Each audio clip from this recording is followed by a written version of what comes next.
Voilà, bonjour à tous. Bonjour. Salut tous. On m'entend un petit peu? Oui, oui. On peut monter, ouais.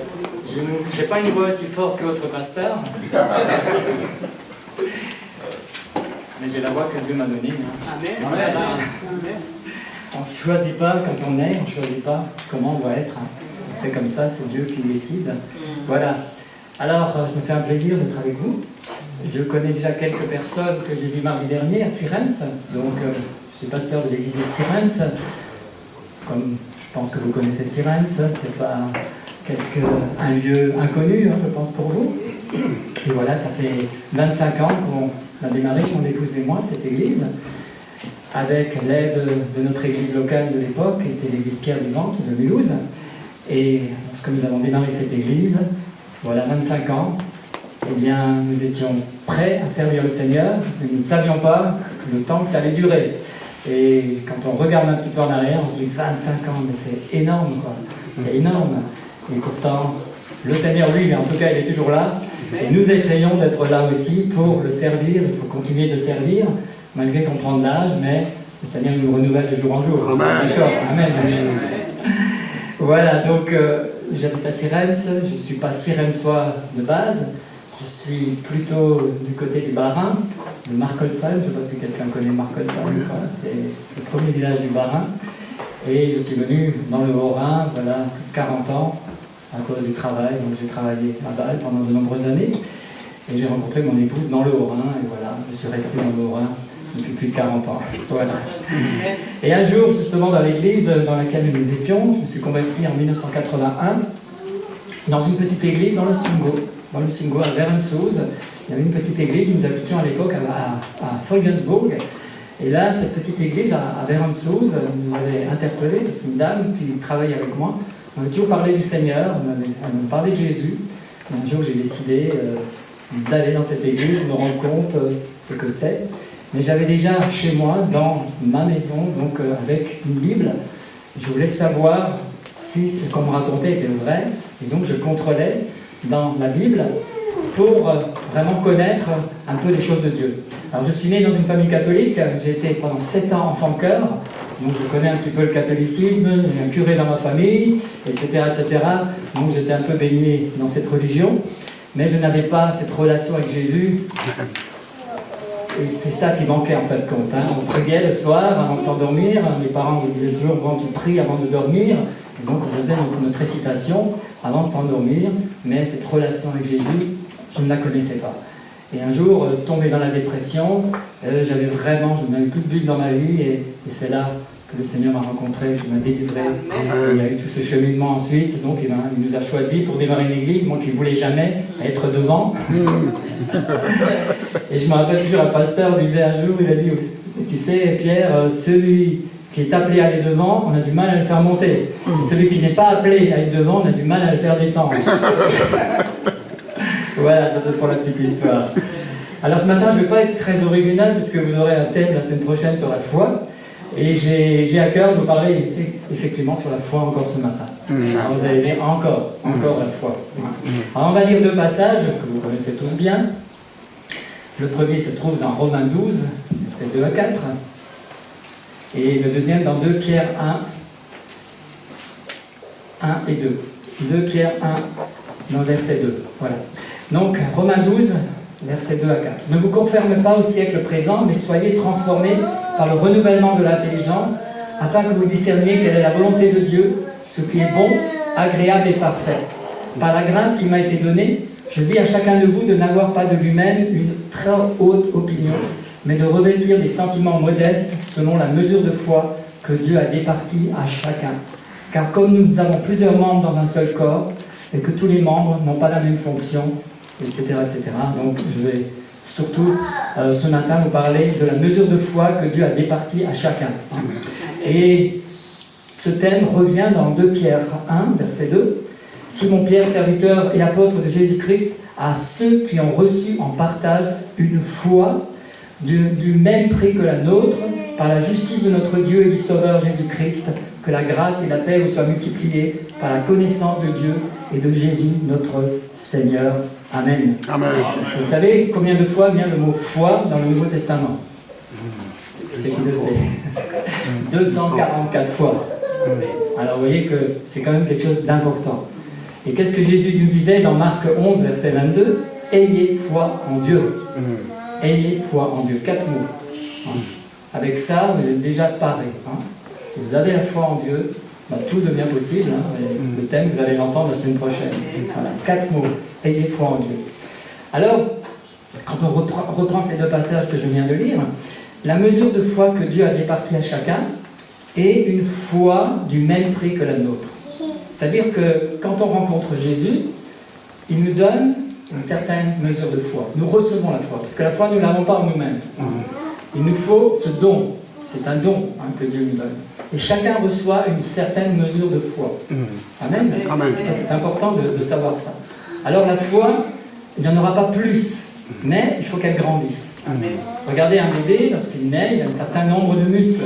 Et ces muscles vont grandir, vont se développer. Hein. Mais quand on ne fait rien, par exemple quelqu'un qui plus tard ne bouge pas, ben, ses muscles vont s'atrophier. Et bien pour la foi, c'est pareil. La foi doit être active. Elle doit se démontrer. Hein. Jacques dira, tu as la foi, mais montre tes œuvres. Amen. C'est important. On va dire simplement, j'ai la foi, je viens dimanche à l'église, et cela me suffit. Hein. Alors la foi, quelle foi est-ce que j'ai? Hein. La question que je peux me poser, quelle foi? Hein. J'ai la foi, donc je suis sauvé. C'est ce que beaucoup de gens disent. Hein. C'est comme une formule magique. J'ai la foi, donc je suis sauvé. Hein. Ou alors, je crois, mais tu crois en quoi? Hein. Tu crois qui? Hein. Ça, c'est important. Parfois, c'est des formules magiques. Sans même faire attention, nous donnons des formules magiques comme ça. Ou alors une foi intellectuelle. Hein. Je crois à ce qui est écrit dans la Bible. Je le crois, oui, mais est-ce que tu le vis? Hein. Est-ce que tu le pratiques? Ah ouais, mais c'était avant ça, c'était dans le temps, hein, etc., etc. Ou alors une foi empruntée. J'ai la foi du pasteur, j'ai la foi de quelqu'un que j'aime bien dans l'église. Hein. Et cette foi-là ne vous servira pas à grand-chose. Il vous faut votre propre foi. C'est votre propre expérience. Amen. Amen.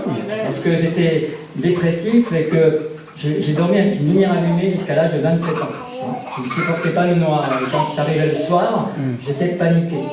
Et ma femme, à côté de moi, hein, donc j'étais déjà marié, et bien quand elle éteignait la lumière, j'avais l'impression, quand je me réveillais, j'avais l'impression d'étouffer. Hein. J'ouvrais les volets, je cherchais de l'air, comme s'il n'y avait pas assez d'air dans la maison, mais c'était... Voilà. Et le jour où j'ai rencontré Jésus dans ma chambre, hein, je dois dire, j'ai lu, quand j'ai commencé à lire l'Évangile, et dans ma chambre, quand je suis tombé sur la crucifixion de Jésus, sur le thème de la crucifixion, dans l'évangile de Jean, je suis tombé à genoux, j'ai pleuré, j'ai senti que Jésus se révélait à moi. Et j'ai été délivré instantanément Alléluia. de cette dépression. Je peux vous dire, le lendemain, j'ai dormi la première fois avec la lumière éteinte. Et aujourd'hui, c'est plutôt gênant, quand ma femme lit à côté de moi et que la lumière allumée, je dis éteins la lumière. Quand Dieu délivre, c'est parfaitement bien. Amen. C'est ça qui est merveilleux. Amen. Alors, ce qui est important pour cette foi que nous devons développer, c'est d'avoir cette intelligence renouvelée. Alors, une intelligence renouvelée, c'est quoi? C'est tous les jours. Hein. On peut avoir 10, 15, 20 ans de conversion. Ce qui est important, c'est de nous laisser renouveler jour après jour dans notre intelligence. Parce que nous pensons des choses. Hein. Nous sommes des gens penseurs. Nous pensons jour après jour. Vous savez que par jour, les statistiques montrent, nous avons plus de 60 000 pensées. Par jour, imaginez, hein, par jour, tout ça qui traverse l'esprit.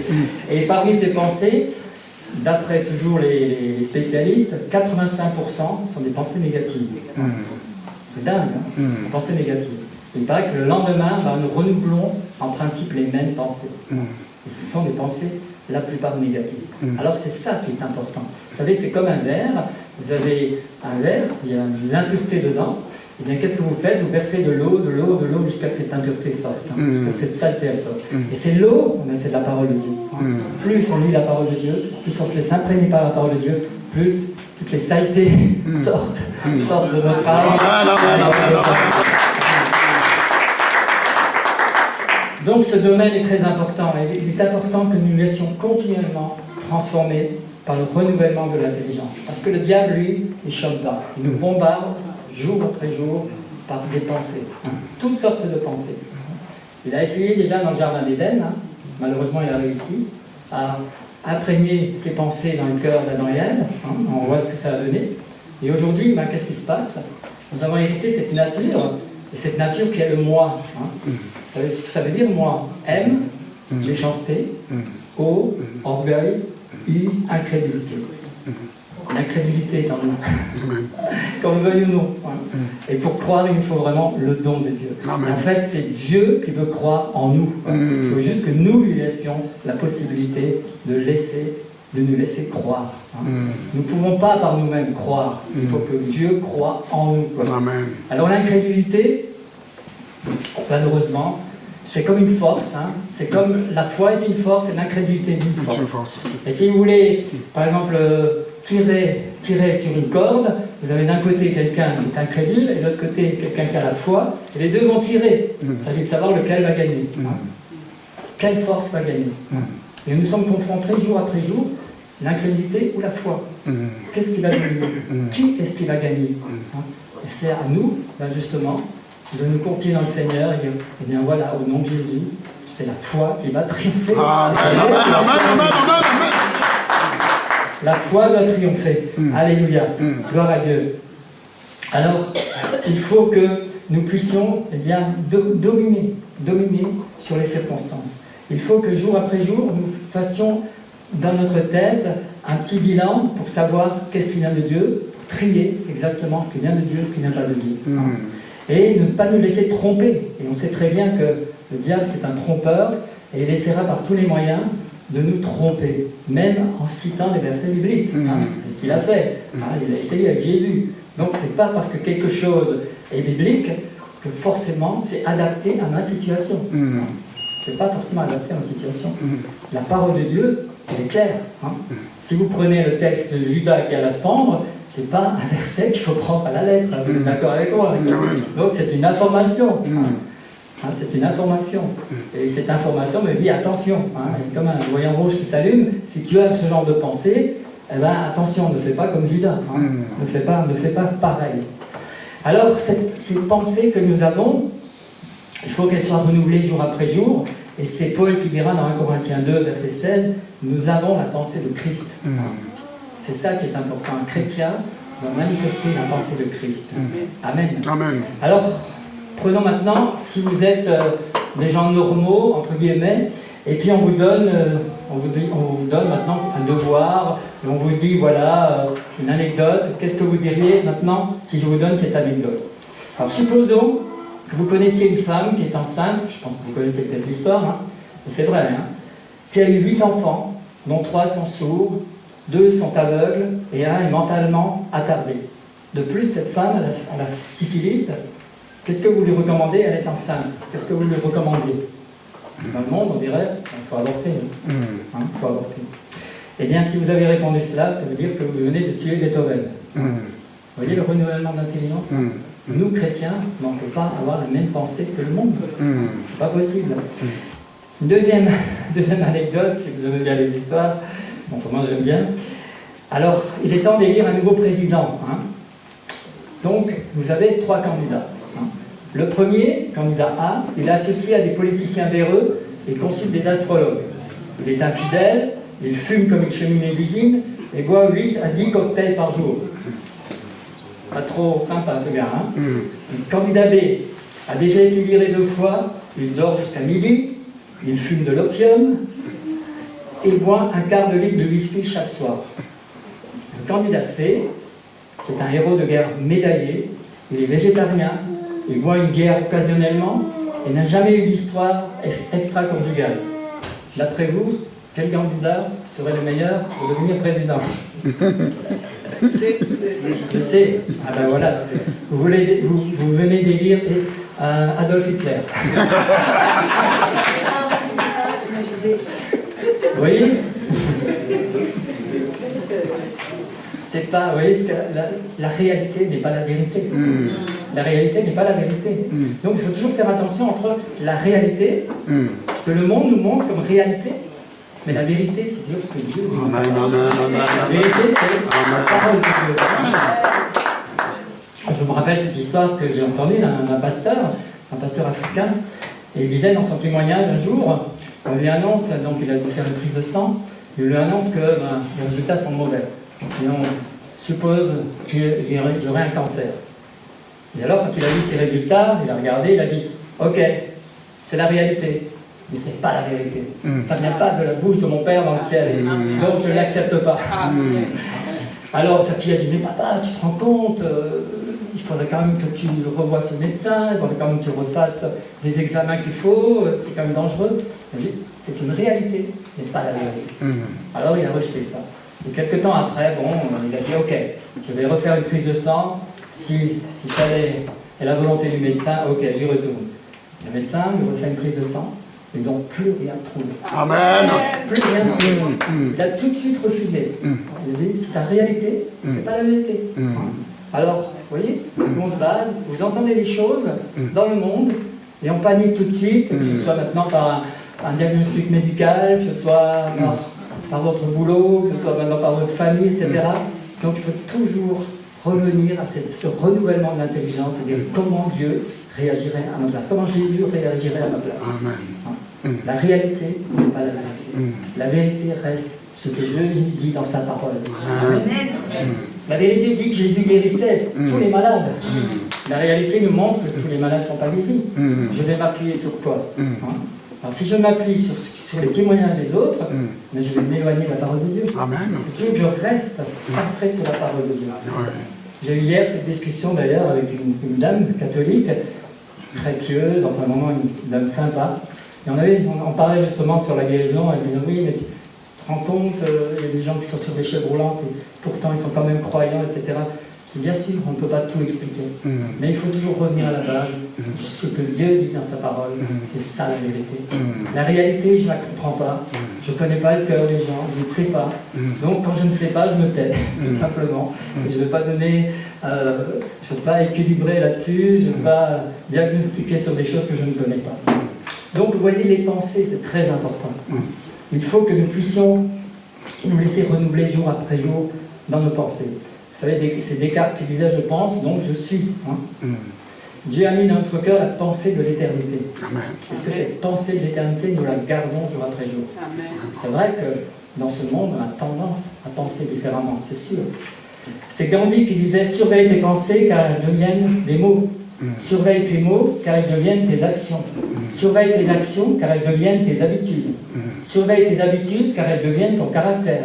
Surveille ton caractère car il devient ton destin. » Donc, vous voyez que c'est important. Tel il est, telles sont les pensées de son âme, dira le Proverbe 23. Ne nous conformons pas au siècle présent, mais soyons transformés par le renouvellement de l'intelligence. Amen. Ça, c'est à travers la parole de Dieu. Est-ce que nous lisons la parole de Dieu? Est-ce que nous la méditons? Ce n'est pas le fait de la lire pour la lire, mais c'est le fait de recevoir la parole dans notre cœur. C'est le fait que cette parole va nous laver, va nous transformer, va nous édifier, va nous rappeler dans notre vie de tous les jours, va nous rappeler tout à coup dans la journée un verset, une parole que nous avons peut-être lu il y a des semaines, mais parce qu'elle a été imprégnée dans notre cœur, le Saint-Esprit va nous la rappeler. Amen. Dans ces moments-là, eh bien, on va être vainqueurs sur la situation. Amen. Et si nous ne sommes pas parés, eh bien, nous risquons de passer à côté de grandes bénédictions, parce que ce que Jésus veut, c'est justement qu'on se base sur sa parole. Amen. Amen. Le peuple de Dieu ne se rend pas compte de l'héritage qu'il a reçu lorsque Jésus s'est révélé à lui. Nous avons un héritage extraordinaire. Il est disponible. La Bible nous le montre. Vous savez que rien que Jésus, il a fait dans le Nouveau Testament plus de 144 promesses. C'est extraordinaire. Et il y en a dans toute la Bible, c'est Reinhard Bonnke qui disait dans un de ses livres, il disait il y en a plus de 7840, je crois, promesses dans toute la Bible. Elles sont pour toi, elles sont pour moi. Parce que nous les avons déjà décortiquées, ces 7800 promesses. Il nous faut une vie, il nous faut une vie entière. Ça veut dire que c'est infini, que Dieu nous fait tout le temps des promesses. Et ces promesses, elles sont pour toi, elles sont pour moi, elles sont pour chacun qui veut bien les prendre. Elles sont gratuites, elles sont à notre disposition. Il n'y a rien à payer. Il faut simplement le vouloir. Et Jésus dira souvent, viens, viens. Si tu ne viens pas, tu ne peux pas recevoir. Si tu ne vas pas tout à l'heure à la maison, bah, tu resteras là, planté là. Donc il faut bouger, quoi. Il faut bouger avec sa voiture, il faut bouger tout le temps. On est en train de bouger, quoi. Et Jésus veut qu'on soit des gens qui bougeons pour lui. Va dans la rue. Vous avez évangélisé à travers des traités, c'est magnifique. Nous avons aussi fait déjà à Cyrène plusieurs fois. C'est vrai que c'est pas évident d'aller mettre ces traités dans les boîtes aux lettres. Et parfois, les gens sont parfois méchants, parfois ils vous rejettent, parfois ils vous insultent. Mais voilà, on le fait pour l'amour du Seigneur. Et si on s'attarde à ça, ben on ne fait plus rien. On ne fait plus rien. Alors ne laissons pas le diable nous bombarder par toutes sortes de choses qui sont néfastes jour après jour. Il n'y a qu'à allumer la télé, écouter la radio.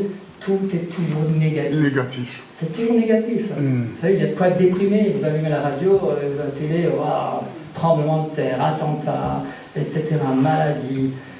Vous avez vu la pub à la télé en ce moment? Jamais autant de pubs sur les médicaments.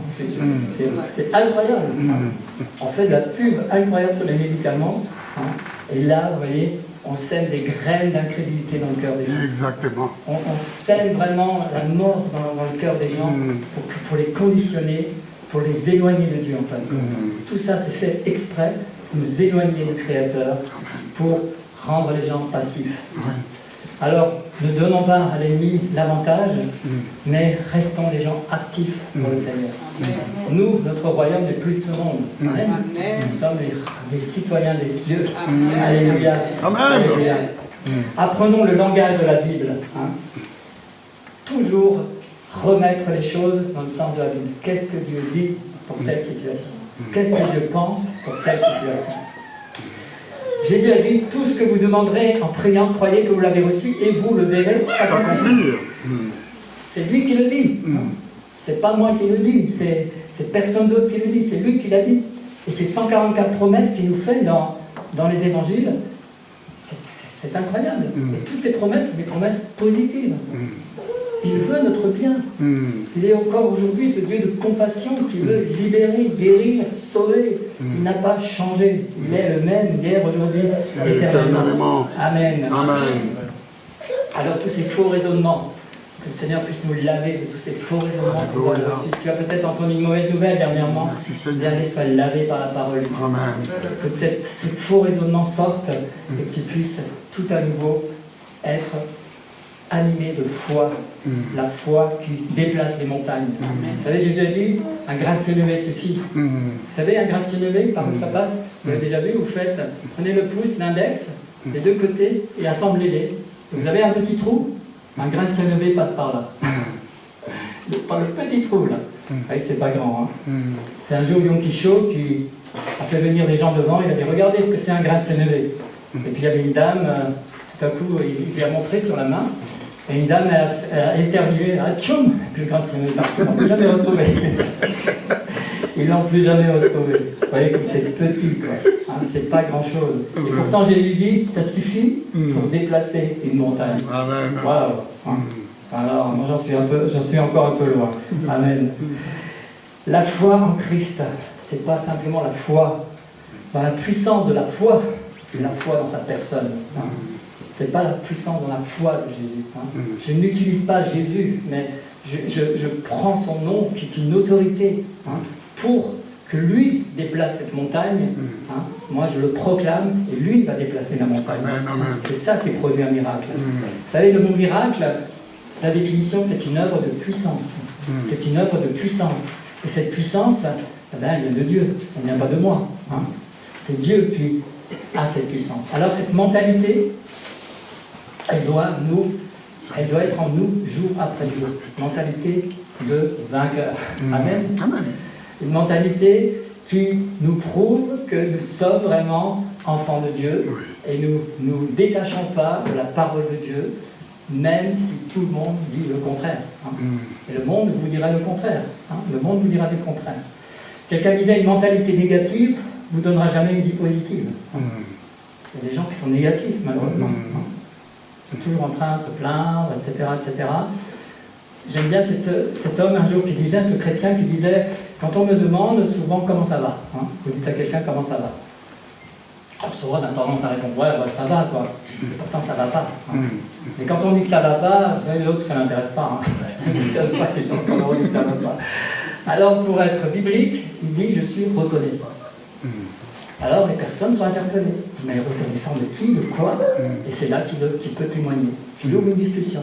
Vous savez, si vous dites, oui, ça va, hop, l'autre il s'en va. Et si vous dites, ah ben, je suis reconnaissant, mais reconnaissant de quoi? Je suis reconnaissant parce que Dieu est là. Parce que Dieu, malgré mon épreuve, il me soutient. Amen. Il est avec moi. Et là, vous pouvez donner gloire à Dieu. Donc c'est une petite... C'est parfois des petites expériences comme ça qui sont parlantes. Amen. Amen. Prenons Jésus au mot. Hein. Laissons-le agir. Et ce qu'il attend de chacun d'entre nous, c'est de l'obéissance. Hein. L'obéissance suit la bénédiction. Hein. Mon peuple se meurt par manque de connaissance. Connaître Jésus. Hein. L'obéissance, c'est connaître. Connaître sa vie, connaître sa parole. C'est ne pas laisser le règne de la malédiction sur nous, mais de laisser Jésus être présent personnellement et à chaque instant à nos côtés et dans notre cœur. Amen. Amen. Alors, comme nous donnons notre vie au Seigneur, la parole nous dit, les choses anciennes sont passées. Toutes choses sont devenues nouvelles. Amen. Hein? Donc, est-ce que les choses sont devenues nouvelles? Est-ce qu'elles sont vraiment nouvelles? Ou est-ce que, voilà, il faut que je recommence tout à zéro? Hein? Non. Il faut simplement se repentir. Simplement dire, Seigneur, voilà, j'ai fauté, pardon, je n'ai pas été à la hauteur de la tâche, je n'ai pas fait ce que tu m'avais demandé, etc. Et le Seigneur, il est bon, il pardonne instantanément. Hein. Il est merveilleux. Ce n'est pas un père fouettard. Vous savez, dans notre ancienne religion, qu'est-ce qu'on pensait? Attention, si tu ne fais pas ceci, Dieu va te punir. Non, Dieu n'est pas comme ça. Dieu n'est pas un Dieu qui punit. Il n'est pas encore le juge. Il le sera le jour où Jésus reviendra. Pour le moment, il a les bras grands ouverts. Pensez au fils prodigue. Hein. Le père l'a accueilli les bras grands ouverts. Il n'a fait aucun reproche. Eh bien, il ne te fera jamais de reproche. Et il ne fera pas de reproche aux gens du monde. Si vous leur témoignez de Jésus, vous leur dire que Dieu les aime, qu'il est prêt à les accueillir comme ils sont. Hein. Et beaucoup de gens pensent que quand vous témoignez, souvent ils disent « ouais, mais je ne suis pas encore prêt. Il faut d'abord que je fasse ceci, cela. Ou alors, il faut que j'abandonne certaines choses. Mais non, on met la charrue avant les bœufs. Viens d'abord à Jésus. Amen. Et tu verras qu'après, les choses vont s'abandonner par eux-mêmes. Hein, parce que tu n'auras plus de goût à certaines choses. Exactement. Vous savez, moi, avant ma conversion, j'étais un grand joueur de tiercé. Hein. Moi, le dimanche matin, mon culte, c'était le PMU. Alors, je faisais la queue et puis je jouais au tiercé. J'ai gagné de l'argent. Hein. Voilà. C'était avant, hein. C'était pas bien avant. Et quand je me suis converti, j'ai dit, Seigneur, il y a une chose, moi, je ne peux pas vraiment aller tiercer, et si toi, tu y arrives, chapeau. Parce que moi, je ne sais pas si je vais y arriver. Hein. Moi, je te dis franchement, c'est un lien que j'avais depuis une dizaine d'années, voire plus. J'ai acheté tous les samedis soirs, j'ai acheté tous les journaux qu'il fallait, je faisais mes pronostics, etc., etc. Et voilà, je me suis converti, puis un dimanche matin, au lieu d'aller au culte, j'étais au PMU. Et alors, je faisais la queue, comme tout le monde, et à un moment donné, le Saint-Esprit m'a touché. Et j'ai senti une tristesse sur moi. J'ai senti, mais qu'est-ce que tu fais là? C'est pas ta place. Je suis sorti, et je n'ai plus jamais, une fois, touché un ticket de tierce. J'étais délivré instantanément. Et c'est lui qui l'a fait, vous voyez. Si je m'étais forcé à le faire, je ne sais pas si je jouerais encore aujourd'hui, quoi.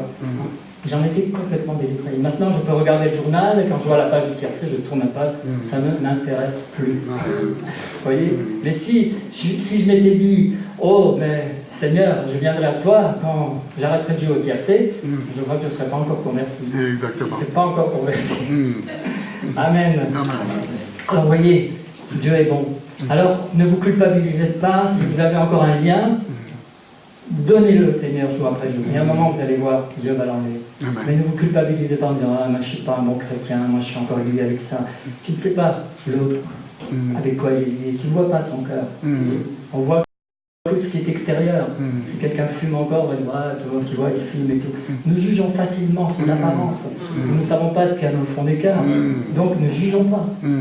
Si cette personne est sincère et qu'elle a donné son cœur au Seigneur, ben, il va la libérer en son temps. Mais On ne sait pas pourquoi. On ne sait pas pourquoi. Ça peut durer chez certains des années et d'autres instantanément. L'essentiel, c'est qu'elle reste dans les voies du Seigneur. Ça, c'est important. Quelqu'un qui est parfait, moi je ne le connais pas, je dis franchement. S'il était parfait, je serais bien au ciel. Alors, chaque matin que je me lève, je me dis waouh, j'ai encore du boulot. Le Seigneur a encore du boulot pour moi. Amen. Alors, si vous voulez marcher sur l'eau, il faut sortir du bateau. Hein. C'est ce que disait quelqu'un. Regardez Pierre. Hein. Quand il voulait voir un miracle, Jésus a dit viens. Hein. Donc, venez. Hein. Quand Jésus vous dit viens, vas-y, tente. Hein. Essaye. Vous savez, moi, je suis quelqu'un qui a assez d'audace. Hein, parce que quand Jésus dit des choses, je dis Seigneur, ça, je veux le vivre. Et j'ai vu aussi, j'ai vu des démons sortir de gens, j'ai vu des choses.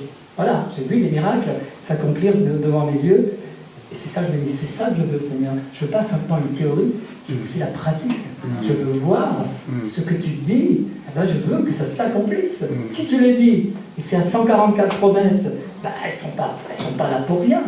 Puisque tu es le même hier, aujourd'hui, éternellement. Amen. Tu peux encore le faire aujourd'hui. Ouais. Alors je me souviens un jour, juste une anecdote entre autres, hein, il y a ma nièce qui est chrétienne, qui devait venir à la maison un week-end, donc avec son mari qui est aussi prédicateur, donc qui devait prêcher à l'église. Et elle est venue complètement, enfin elle m'a téléphoné le lundi en me disant oh, je ne sais pas si on va pouvoir venir, je suis bloqué dans le dos, je ne peux plus dormir du côté droit, je suis vraiment pas bien. Et je lui dis au téléphone, bah, écoute, il n'y a pas de problème, on va prier et tu seras délivré. Ok, je raccroche, je dis oh, qu'est-ce que je viens de dire? Bon, je me suis lancé là. Ouais, alors le diable m'a dit, mais ça va pas, non? Comment tu peux savoir qu'elle va être délivrée samedi prochain, quoi? Ok, j'ai chassé cette idée. Elle est venue à la maison. Et puis voilà, je lui ai dit, écoute, assieds-toi, Isabelle, maintenant tu t'assois là. Alors ils habitaient ici un temps, ils sont même habités ici. D'accord. Et elle s'est assise sur la chaise, enfin, qu'importe. Et j'ai prié simplement, je ne l'ai même pas touché, j'ai dit maintenant colonne vertébrale, au nom de Jésus tu te redresses, et ça fait crac crac, elle s'est levée, elle n'avait plus rien. Amen. Libérée instantanément, Amen. sans la toucher. Vous voyez la parole de connaissance, la parole de foi et la réalisation. Bon après, il faut que ça vienne du Saint-Esprit, hein.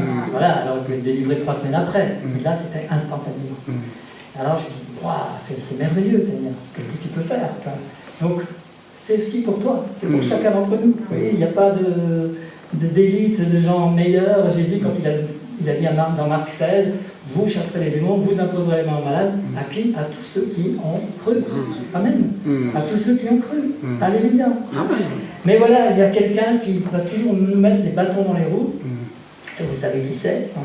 C'est le diable, bien sûr, qui, avec tous ces démons, va toujours nous empêcher de rentrer dans le miraculeux. Attention. Et puis il y a des faux prophètes, et puis il y a ceci. Hein, on va toujours raisonner. Ouais, mais tu es sûr, mais que si tu pries, etc. Vous savez, je crois que c'est Reinhard Bonnke aussi qui disait un jour, il a prié avec des malades, et puis le diable lui a dit, mais tu auras l'air chouette s'ils ne sont pas guéris. Et Reinhard Bonnke, il lui a tout de suite répondu, mais c'est toi qui auras l'air chouette s'ils sont guéris. Amen. Amen. Alors une petite histoire aussi, c'est un fermier un jour qui traverse son champ et il voit une petite souris qui est en train de pousser de grands cris. Donc il regarde, il voit le drame sous ses yeux, et qu'est-ce qui se passe? Il voit qu'en face il y a un serpent qui l'avait complètement hypnotisé. Cette souris ne pouvait plus bouger. Vous savez, lorsque vous êtes la nuit, les phares d'une voiture qui peut hypnotiser un chevreuil, un lièvre, un sanglier, voilà, et tout à coup l'animal ne bouge plus. Eh bien, ce petit rongeur, il était hypnotisé par ce serpent, et qui s'approchait de plus en plus, et cette souris ne bougeait plus. Elle ne bougeait plus. Hein. Et le fermier, qu'est-ce qu'il a fait? Il a sorti un mouchoir de sa poche, il l'a mis entre les deux, et le serpent est parti, et la petite souris a pu se sauver. Donc, petite image pour nous montrer combien le diable nous hypnotisait, que dans des situations, on ne bougera plus, on ne saura plus quoi faire, et qu'est-ce qu'il faut? Cette parole de Dieu, il faut mettre la parole de Dieu entre lui et nous pour qu'il s'enfuit. Amen. Pour qu'il s'enfuit. Résistez au diable et il fuira Loin de vous. Car le diable, qu'est-ce qu'il veut? Il veut nous détruire. Alors, un pasteur qui disait, lorsque le diable venait vers lui, il disait écoute, va-t'en, je ne suis pas comestible. Hein. Je ne suis pas comestible, alors dégage au nom de Jésus. Dégage au nom de Jésus. Alors vous voyez qu'on peut être animé par la peur. Et je sais qu'on est dans un monde où on a peur. Le monde nous fait peur. Hein. Et on sait qu'aujourd'hui, on n'ose plus sortir, on a peur d'être agressé, on a peur de ceci, on a peur de cela. Et souvent les gens, ils ont tendance à dire, moi j'étais un des premiers, c'était mieux avant. Dans le temps, c'était mieux. On n'avait pas tout ça, on osait sortir. J'ai entendu encore hier soir, aux actualités, ils ont montré un extrait, il y avait Michel Sardou, le chanteur Michel Sardou, qui était invité à une radio, et il disait ce monde est pourri, hein, ce monde ne vaut plus rien, enfin, il était complètement démoralisé par rapport à ce que nous vivons aujourd'hui. Hein, donc, alors je me suis dit, tiens, hein, c'est un peu vrai, hein, mais d'un autre côté, quand on voit ce qui s'est passé il y a des années en arrière, il y avait effectivement de bonnes choses. On se rappelle les bons souvenirs, on se rappelle nos familles, la joie qu'on avait ensemble.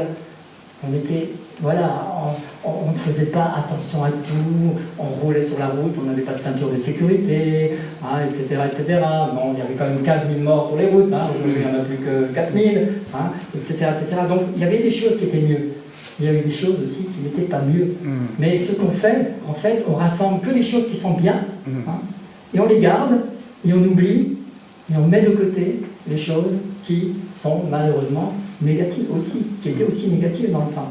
Alors, le mieux, le plus, le moins, si on fait le bilan, c'était pas mieux avant. Alors revenons à la Genèse.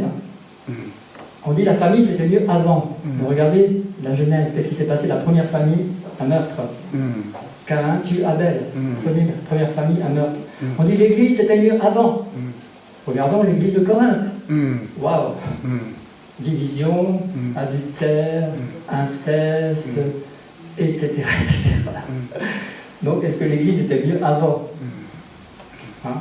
Donc, vous voyez, on se fait des films et on pense que dans le temps, c'était quand même mieux. C'est vrai qu'il y avait des choses qui étaient mieux, il y a des choses aussi qui étaient moins bien. Donc, je pense que toute époque, je pense que depuis le monde des mondes, il y a eu des bonnes et des mauvaises choses. Nous ne sommes pas dans le monde parfait. Nous ne sommes pas dans le monde de Dieu.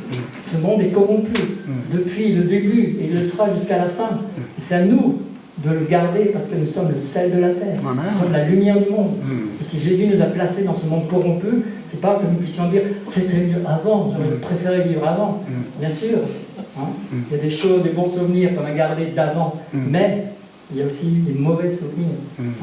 Moi, j'ai vu aussi mes parents s'engueuler le matin au soir. J'ai vu, on avait un commerce, mes parents devaient courir à droite à gauche, etc., etc. On n'avait pas forcément une vie de famille aussi rangée que certains aujourd'hui, etc., etc. Bon, voilà, il y avait plein de choses qui étaient aussi négatives. Mais voilà, on garde souvent que les bonnes choses et on oublie que malheureusement, il y a aussi des choses pas très glorieuses, pas très bien non plus. Amen. Amen. Quelqu'un disait, voilà, les hommes font souvent des chimères. Vous savez, la chimère, c'était une image de l'Antiquité. Et vous savez, une chimère, c'est un animal avec une tête de lion, un corps de chèvre et une queue de serpent. Donc, les trois choses sont réelles. Hein. Mais l'animal est faux, ça n'existe pas. Donc, les chimères, ça veut dire qu'on rassemble que les bonnes choses. Hein. Et on en fait une chimère, ça veut dire que c'est quelque chose qui n'existe pas, en fin de compte. On aimerait bien mettre toutes les choses positives ensemble pour pouvoir les vivre, mais ça n'existe pas. Nous ne sommes pas dans un monde parfait. Donc forcément, même si vous mettez tous les éléments bons ensemble, vous aurez forcément aussi à côté des choses moins bonnes. Moi, j'ai gravi deuil, c'est malheureux, mais c'est comme ça. Je viens d'apprendre il y a 3 jours aussi, mon fils aîné, son beau-frère qui vient de se tuer là, en marchant dans la forêt du côté de Lucelle. Il est tombé, il a 43 ans, voilà, il n'est plus là, chef d'entreprise, 400 personnes à gérer, il n'est plus de ce monde. Voilà, ça c'est aussi des mauvaises nouvelles. Hein. Et c'est la vie continue comme ça, et ça a existé de tout temps. On ne peut pas comprendre ces choses-là, c'est comme ça, et voilà. Que Dieu nous garde et que Dieu nous aide à pouvoir va traverser ces épreuves. Jésus a dit lui-même, vous aurez des tribulations dans le monde, mais prenez courage, j'ai vaincu. J'ai vaincu le monde. C'est l'histoire aussi d'un... Je me rappelle l'histoire que j'ai entendue aussi. C'est l'histoire d'un homme qui... Voilà, un fermier aussi, voilà, je suis un peu dans les fermiers, quoi. Et un jour, il disait, il avait un cheval magnifique, et qu'il avait tous les jours, il l'avait dressé et tout. Et puis un jour, ce cheval, il se lève le matin, ce cheval est mort. Et il y a ses amis qui viennent le voir et qui lui disent, « Waouh, mon pauvre ami, t'as pas de chance, hein. T'as vraiment pas de chance. Ton cheval soit mort. » Et il répondait, « Peut-être, ou peut-être pas. » Et quelques jours après, il reçoit de quelqu'un un petit cheval, hein, donc quelqu'un lui a offert. Et ses amis reviennent et lui disent, « Waouh, mais qu'est-ce que tu as de la chance, tu te rends compte, hein. Non, tu as reçu un cheval, c'est merveilleux, quoi. » Et lui il répond, « Peut-être, peut-être pas. » Quelques jours après, son jeune fils, veut soigner ce cheval, et puis lui donne un coup de pied. Et ce gars se retrouve avec la jambe cassée. Et ses amis qui reviennent disent, « Waouh, dis donc, t'as de nouveau un malheur qui t'est arrivé. » Ils disent, « Peut-être, peut-être pas. » Et voilà que la guerre éclate, et ce jeune est dispensé d'aller à la guerre. Et ses amis reviennent et disent, « Bah dis donc, t'as même de la chance, ton fils n'est même pas obligé d'aller à la guerre, quoi. » Et il dit, « Peut-être, peut-être pas. » Et ça pourrait continuer jusqu'à demain matin, hein, parce que l'histoire, ça finit plus, quoi. Et donc c'est un peu notre vie, quoi. Hein. Il y a des moments, on a plein de chance, c'est super. Et puis il y a des jours, tout à coup, on a moins de chance. Des deuils, il y a des difficultés, on perd un travail, on est malade. Moi, il y a 1 an et demi, il y a le motocuteur qui a failli me passer dessus, donc je suis encore en traitement, là. Peut-être pas, oui. Ça reste comme ça. Et on ne peut rien y changer, c'est la vie. Mais avec le Seigneur, il ne nous a jamais dit qu'on n'aurait pas de tribulation. Le malheur atteint souvent le juste. C'est l'Éternel, toujours. C'est ça qu'il faut voir. Donc il ne faut pas dire le malheur, j'en aurai jamais, quoi. Hein? Ça, c'est l'extrême. Personne ne peut dire ça. Ou le jour de la détresse, avec moi, je te délivrerai. On connaît tous ces passages. Hein? Donc à chaque fois qu'on a peur, à chaque fois qu'on est dans les difficultés, dans les maladies, eh bien on peut laisser le Seigneur prendre toute la place pour que lui règne dans nos situations. Amen. Amen. Alléluia. Amen. Alors, il est quelle heure? Le vent. Ah oui, d'accord. Je regarde un peu plus bas, là, j'ai oublié de regarder plus haut, quoi. Amen. Alors vous voyez, c'est pas avec des bouts de vérité qu'on va arriver à la vérité. Hein. Laissons la parole de Dieu être toute la vérité en nous, laissons-la agir, laissons-la nous transformer, et c'est ce qu'elle veut jour après jour, nous transformer. Nous ne sommes pas encore arrivés, nous tendons vers le but, nous tendons vers la perfection, mais c'est le Seigneur qui va agir. Et c'est lui qui va faire les choses parfaitement. Alléluia. Amen. C'est le célèbre évangéliste du 19e siècle, Moody, je ne sais pas si vous avez déjà entendu parler de lui. Un jour, il comprit que la véritable foi vient de ce que l'on entend de la parole de Dieu. Parce qu'il avait prié souvent, « Seigneur, augmente ma foi. Augmente ma foi pour que j'ai plus de succès. » Mais il ne s'est rien passé. Jusqu'au jour où il a compris qu'il fallait qu'il lise un peu plus la parole de Dieu, qu'il se laisse plus imprégner par la parole de Dieu. Hein. Et il a dit lui-même, plus je lisais la Bible, plus je la connaissais, et plus je connaissais la personne de Jésus. Amen. Et plus je connaissais la personne de Jésus, et plus ma foi était grande. Et plus j'avais du succès. Amen. Amen. Mais si comme ça je demande tous les jours à Dieu, Seigneur, augmente ma foi, Seigneur, donne-moi plus de succès. Ouais, mais fais quelque chose. Est-ce que tu connais Jésus? Est-ce que c'est lui? Est-ce que tu veux le faire pour toi? Est-ce que tu te sers de Dieu? Ou est-ce que tu veux servir Dieu? C'est ça la différence. Est-ce que tu veux une foi pour impressionner les autres, ou tu veux la foi qui t'a été donnée pour accomplir les œuvres préparées d'avance, qui ne sont pas forcément les mêmes que ton frère ou ta sœur à côté de toi? C'est autre chose. Alléluia. La foi vient de ce qu'on entend. Ce qu'on entend vient de la parole de Dieu. Romains 10, verset 17. C'est un sage chinois qui disait, si tu es déprimé, tu vis dans le passé. Si tu es impatient, tu vis dans le futur. Si tu es en paix, tu vis dans le présent. Alors où est-ce que tu vis? Et beaucoup de gens vivent dans le futur. Hein. Ah, c'est mieux après, ou c'était mieux avant, hein, comme je le répète tout à l'heure. Hein. Si tu es impatient, tu vis dans le futur. Mais si tu es en paix, tu vis dans le présent. C'est aujourd'hui. Dieu parle toujours d'aujourd'hui. C'est aujourd'hui le jour du salut. C'est aujourd'hui qu'il veut te délivrer. C'est aujourd'hui qu'il veut te toucher. Est-ce que tu es prêt? Est-ce que ton cœur est pleinement ouvert pour qu'il puisse te toucher, pour qu'il puisse s'approcher de toi? Le Seigneur peut nous dire à chacun, j'ai une récompense pour toi. J'ai un héritage merveilleux pour toi. Viens le chercher. Vous savez, c'est comme si le notaire vous écrit, il dit, voilà, il faut venir au bureau. Pour que vous connaissiez l'héritage que vous a laissé votre tante ou votre grand-mère. Et si vous n'y allez pas, il ne va rien se passer. Il faut aller. Venez à moi, a dit Jésus, venez à moi vous tous les fatigués chargés, je vous donnerai du repos. Viens et vois, dira-t-il à Nathanaël, viens et vois. Donc venir, c'est important. Faire le premier pas. C'est ce que nous avons fait avec le pasteur Daniel. On s'est rencontrés lors de l'enterrement de Jean-Michel Aubray. Et c'est là qu'on a décidé de faire le premier pas ensemble, de pouvoir se rencontrer, pouvoir partager, pouvoir simplement trouver ensemble des projets pour que ce Singo puisse être évangélisé avec la force de votre force et la force de Sirens, ensemble, travailler main dans la main pour le salut des âmes. C'est ça qui est important. Ce n'est pas l'étiquette de l'Église qui est importante, c'est le salut des âmes. Les gens doivent être sauvés. Et la Bible nous montre qu'il y a encore un grand peuple qui veut sauver. Alors c'est à nous d'y travailler, c'est à nous d'y aller, c'est à nous de le faire. Jésus ne va pas le faire à notre place, mais il sera avec nous pour le faire. Amen. Il y a une autre version que j'ai lue ce matin dans une petite méditation. Je me dis, tiens, ça joue avec le message que je voulais donner. Et c'est Romains 12 aussi.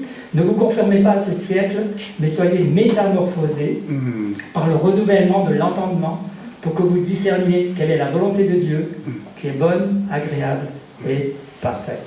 Amen. Amen. Alors apprenons à compter sur Dieu pour toutes choses. Quelqu'un disait, est-ce que vous connaissez la règle des 90-10 ? Lorsque 90% des événements de votre vie échappent à votre contrôle, concentrez-vous sur les 10% que vous pouvez influencer. Amen. Laissez de côté ce que vous ne comprenez pas. C'est comme disait quelqu'un, c'est comme les arêtes d'un poisson. Vous enlevez les arêtes et vous mangez ce qui est bon. Pardon. Alors, nous pouvons influencer certaines choses. Exact. Mais il y a des choses que nous ne pouvons pas influencer. Nous pouvons prier pour notre voisin, mais nous ne pouvons pas prier pour la terre entière. Nous pouvons bénir, mais nous ne connaissons pas. Nous sommes appelés à prier déjà pour ceux que nous connaissons. Amen. C'est vrai que nous pouvons prier pour le président de la République, pour les ministres. Mais nous ne pouvons pas influencer la terre entière. Mais là où Dieu nous a placés, c'est là où est notre autorité. Si vous êtes placé dans un quartier, vous avez autorité sur ce quartier. Si vous êtes placé dans une famille, vous avez autorité sur cette famille. Sur vos enfants, vous avez autorité. Qu'ils aient 40 ans ou qu'ils aient 4 ans, vous avez autorité sur eux. Vous êtes les parents. Dieu vous a donné une autorité. C'est là qu'il faut travailler. Et on ne peut pas se disperser, et on ne peut pas gagner le monde entier à nous tout seuls. Vous savez, c'est Philippe de Courroux qui disait toujours, on ne peut pas changer le monde à nous tout seuls, mais on peut changer quelque chose dans le monde. Et si chacun change quelque chose dans le monde, eh ben ça va faire plusieurs gouttes d'eau dans un vase, eh ben ça va remplir le vase en fin de compte. Amen. Amen. Alors allez, alléluia. Rentrons dans ces 7874 promesses qui sont dans la Bible. Si Jésus vit en nous, et si nous vivons avec lui, donc je peux m'attendre à vivre des choses comme ça. Amen. Et vous savez, en tant que chrétien, le ciel est ouvert. Beaucoup de chrétiens prient, Seigneur, ouvre le ciel, ouvre le ciel.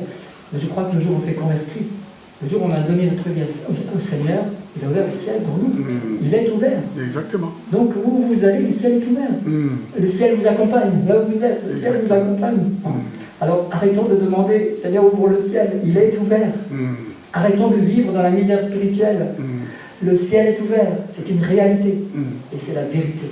Amen. Nous ne le voyons pas, c'est sûr. Mais c'est vrai. Nous devons le proclamer. Vous savez, si on demande des choses au Seigneur qui nous a déjà données, nous l'attristons. On dit, mais attends, je t'ai déjà tout donné. Exactement. Je t'ai donné tout ce qui contribue. Sa divine puissance nous a tout donné qui contribue à notre foi. Il nous a tout donné. Alors comment ça se fait que nous vivons comme souvent des mendiants, comme si nous n'avions pas reçu grand-chose, alors qu'il nous a tout donné. Tout donné. Tout donné. Hein, ce tout est important. Hein. Et souvent ce mot tout revient. Il a guéri tous les malades. Hein. Tout. C'est faux, vraiment, que la foi puisse naître là où elle n'est pas encore née. Il faut qu'elle naisse pour qu'on puisse rentrer pleinement dans ses promesses. Même si autour de vous, on vous dit, mais non, c'est pas comme ça. Vous savez, même au niveau de la foi, vous avez des frères et sœurs qui partagent pratiquement la même foi que vous. Vous êtes peut-être plus des battants que certains qui se disent peut-être, oui, bon, je crois, mais bon, voilà. Hein. Et je me rappelle aussi d'un témoignage d'une femme de Dieu. Un jour, on lui annonce qu'elle avait un cancer des os. Et le Seigneur lui dit, je te guérirai, mais tu n'en parles qu'à 5 personnes. Tu n'en parles pas à toute l'Église. Parce qu'ils vont te démolir sans le vouloir. Les gens vont venir et dire, quoi, t'as un cancer? Oh là là, bon, je vais prier pour toi, mais sache que, tu sais, je connais un spécialiste, tu devras aller le voir, et puis je connais un médicament qui marche super bien, etc. Et vous allez démolir la personne. Et elle avait la conviction de ne parler à personne. Ça a mis 9 mois. Cette femme a souffert pendant les 9 mois. Et de temps en temps, elle apportait la parole, elle n'était pas bien, elle se sentait vraiment pas bien. Et elle avait donné au Seigneur, elle dit, ok Seigneur, si tu me guéris, je veux que tous les 3 mois, lorsque je fais un test chez le médecin, ils me disent que ça va mieux. Ok. Elle allait voir le médecin, elle n'a pris aucune chimiothérapie, c'était son choix. Hein. Après, je ne dis pas qu'il ne faut pas le faire, hein, je m'excuse. Hein. Et donc, à un moment donné, qu'est-ce qui s'est passé? Le médecin lui disait, oh là, les résultats sont bons, les résultats s'améliorent plutôt, les résultats sont en train de s'améliorer. Et au bout de 9 mois, elle était entièrement guérie. 5 personnes, pas plus. Et c'est pas parce que vous mettez la terre entière, que la puissance, que votre foi sera plus grande. Si 2 s'accordent, dit Jésus. Si vous êtes 2 et vous êtes d'accord, vous déplacerez une montagne. Exactement. On n'a pas besoin de 100 000 personnes. Quoi. Et alors, quand elle a été guérie, elle l'a annoncé à sa belle-mère, et sa belle-mère lui a dit, quoi? Moi, tu n'as rien dit. Elle était fâchée avec elle. Elle a dit, mais je sais, je ne pouvais pas te le dire parce que tu aurais été comme une mère poule à côté de moi et ça m'aurait plus gêné qu'autre chose. Donc parfois, il faut être dur. Parfois, il faut être dur. Je lisais aussi la biographie de Curry Black. Je ne sais pas si vous connaissez Curry Black. C'est très intéressant. Il a 18 heures de messages sur la guérison du livre. J'ai commencé, c'est très riche. Et ce gars, il a compris que Dieu guérissait encore aujourd'hui. Et il a vécu ça, il l'a vécu personnellement. Un jour, donc il avait déjà perdu un enfant quelques années auparavant. Et un jour, il a sa petite fille, qui a 4-5 ans, elle tombe par la fenêtre, elle est morte sur le coup. Il descend, le diable lui dit, tu vois, tu en as déjà perdu une, tu viens de perdre la deuxième. Il est sorti, il a pris cette gamine entre ses bras, il a crié à Dieu pendant 20 minutes. Seigneur, je refuse ça. Je refuse ça au nom de Jésus. Que ma fille se réveille. Sa femme est sortie. Il a dit, toi, rentre. De toute façon, tu n'y crois pas. Rentre. Pas sa propre femme, il faut le faire. Hein.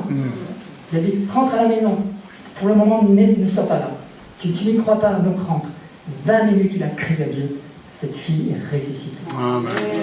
Vous vous rendez compte? Ça, parfois vous avez la foi que l'autre ne peut pas avoir à votre place. Vous voyez, c'est ça que je veux dire.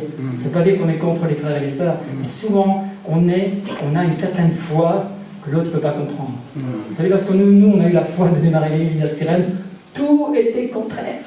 On a été voir le maire de Cyrène, il nous a dit, mais monsieur Shorter, vous pouvez oublier de trouver un local à Cyrène. J'ai 20 associations, regardez, la pile est là. Je ne peux pas vous donner une salle, ou alors je mets votre demande en bas. Vous en aurez peut-être une dans quelques années, quoi. 6 semaines après, on avait une autre salle. Amen. Et lorsque le maire nous a rencontrés quelques temps après, il a dit, waouh, mais c'est la Providence. Hein. Il a regardé au ciel, il a dit, c'est la Providence. Hein. J'ai dit, oui, c'est la Providence. Il y a encore la précision de Dieu. On avait demandé une salle, avec une salle de culte, avec 2 salles annexes, avec le chauffage central, avec, qu'est-ce qu'on avait encore demandé? Donc, 2 salles annexes, le chauffage central, enfin tout ce qu'il fallait. Et lorsqu'on a trouvé ce local, tout collait à la perfection. Et Dieu nous avait dit quelque temps avant, vous serez au centre de Cyrène. Alors, vous savez, j'étais comme Sarah, j'ai dit, ok, tu as entendu le maire? Mais je te fais confiance, Seigneur. Tu as entendu ce que le maire a dit? Eh bien, on est au centre de Sirène. Amen. Exactement au centre de Sirène. Quand le patron là-haut il décide, vous savez, les maires, c'est les petits patrons.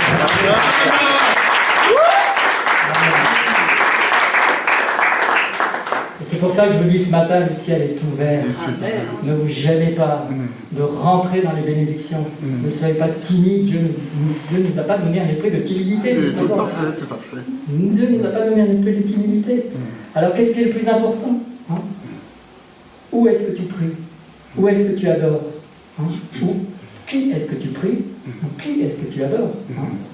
Le plus important, c'est la présence de Dieu. Si la présence de Dieu est avec toi, tout devient possible. Tout est possible à celui qui croit. Vous l'entendrez sûrement encore plusieurs fois la semaine prochaine. Alléluia. Plus de Jésus égale plus de paix, moins de fatigue et plus d'exaucement. Vous savez, moi je suis un peu minimaliste dans ce sens, et j'avais dit à Jésus, ok, si tu veux qu'on démarre une église à Sirène, moi je fais rien. J'ai été voir le maire, c'est ma seule démarche, j'en ferai pas une de plus. Et le Seigneur a exaucé ma prière. Amen. C'est lui qui l'a fait, croyez-moi, je ne me suis pas fatigué. Je n'ai pas été de maison à maison, je ne me suis pas fatigué. En plus, je ne voulais même pas être pasteur, donc ça c'est encore une autre histoire. Alors, quel démon peut vous accaparer si la présence de Jésus est en vous? Quel démon? Le diable a horreur de la présence de Jésus. Alors que le Saint-Esprit nous éclaire ce matin. Amen. Que le Saint-Esprit nous enseigne, qu'il nous donne la révélation de la parole de Dieu, qu'il nous fasse vivre Jésus encore plus pleinement en chacun de nous. Amen. Est-ce que vous êtes d'accord avec ça? Amen. Amen. Amen. Voilà, je vais m'arrêter là. Encore beaucoup de choses à dire, mais je pense que peut-être on aura l'occasion de se revoir. Amen. Alors on va prier ensemble, si vous voulez bien. Alléluia.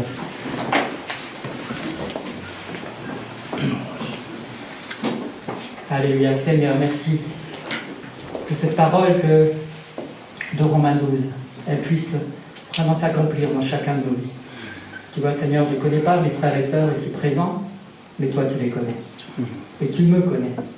Alors que ce sentiment que nous avons souvent de peur, de découragement, eh bien, soit banni de nos vies au nom de Jésus. C'est que nous puissions, Seigneur, nous appuyer sur cette parole qui nous dit que tu renouvelles notre intelligence, ce qui est bon, agréable et parfait. Seigneur, ta parole reste la vérité. Merci pour ce ciel qui est ouvert.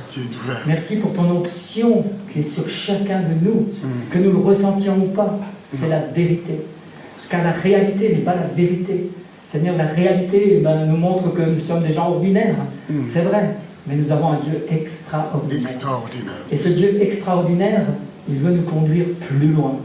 Et je bénis cette église, je bénis mes frères et sœurs, je bénis leur témoignage ici, comme je bénis le témoignage à Sirène, comme je bénis notre communion fraternelle, et comme je bénis aussi, Seigneur, cette évangélisation de la semaine prochaine, où tu seras présent, où tu vas te manifester, où tu vas sauver les âmes, où tu vas vraiment intervenir d'une manière extraordinaire, parce que tu es le Dieu de l'extraordinaire.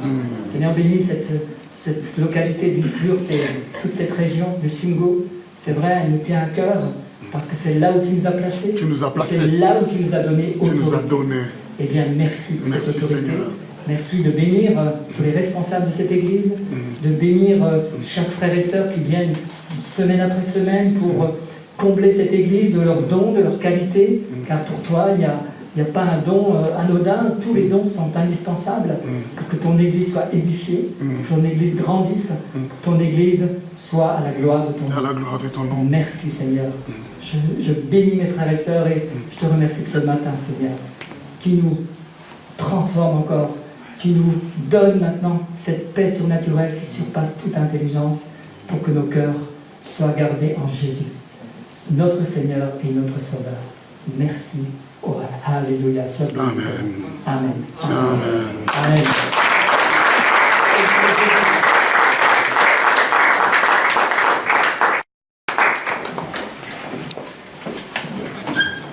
Antoine, il nous fait un petit chant encore. Ah, je voyais qu'il avait un sourire, il avait vraiment envie qu'on se quitte dans la joie. Merci Pierre pour cette parole.